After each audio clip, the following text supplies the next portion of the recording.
आज आहे 15 एप्रिल 2025 आणि मी माझ्या शेतामध्ये आणि हे आमचं नाल्याचं काम चालू आहे आणि नाला हे स्वतःच्या पैशातून करायलो. कशामुळं की नाला खोलीकरण यानं काय होतं, खोल केल्याच्या नंतर मुरमापर्यंत उकरलं, याच्यात पाणी साचतं, जमिनीची पाण्याची पातळी वाढती.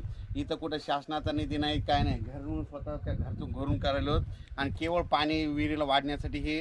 आणि सगळ्याला भविष्यामध्ये सगळ्याला करण्याची गरज आहे, कारण की असं जर केलं तरच जमिनीमध्ये पाणी साचणार आहे भविष्यामध्ये. मी तर म्हणतो शासनानं नाला सरळीकरणाबद्दल खोलीकरणाबद्दल पैसे द्यायला पाहिजे, तर शासनानं प्रत्येक शेतकऱ्याकडून खोलीकरण घ्यायला पाहिजे.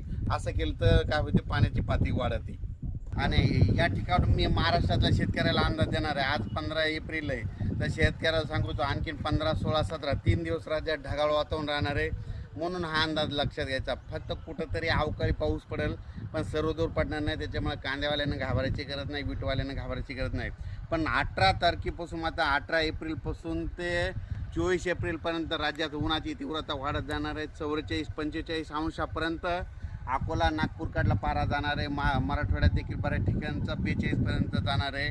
म्हणून हा अंदाज लक्षात द्यायचा. राज्यात सांगायचं झालं तर 18 तारखेपासून उन्हाची तीव्रता वाढत जाणार आहे, म्हणून हा अंदाज लक्षात द्यायचा. आणि हे अंदाज मी माझ्या शेताच्या या ठिकाणी नाला करत आहोत, म्हणजे एक नाला खोलीकरण करत आहोत. म्हणजे शेतातलं त्या नाल्यामध्ये पाणी जिरवायचं आणि तिचं पाणी विहिरीला पर्क्युलेशन होतं आहे, विहिरीचा पाण्याची पातळी वाढवते. म्हणून स्वतःहून करत आहे, कुठली शासनाची मदत नाही घेता स्वतःहून काम करत असं.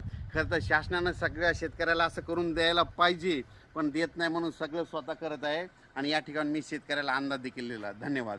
आणि हे पाहू शकतात, हे ऑपरेटर आहेत, हे संपूर्ण आमचं स्वतःचं ट्रॅक्टर आहे, ते पण देखील आमचं स्वतःचंच आहे. आणि या ठिकाणी आम्ही काम चालू केलेलं. धन्यवाद.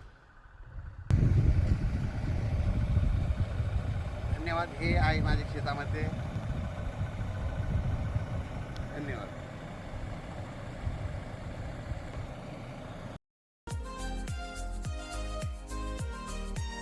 असे नवनवीन व्हिडिओ पाहण्यासाठी आजच कृषी चर्चा फेसबुक पेजला लाईक करा आणि व्हिडिओ आवडला असेल तर नक्की शेअर करा.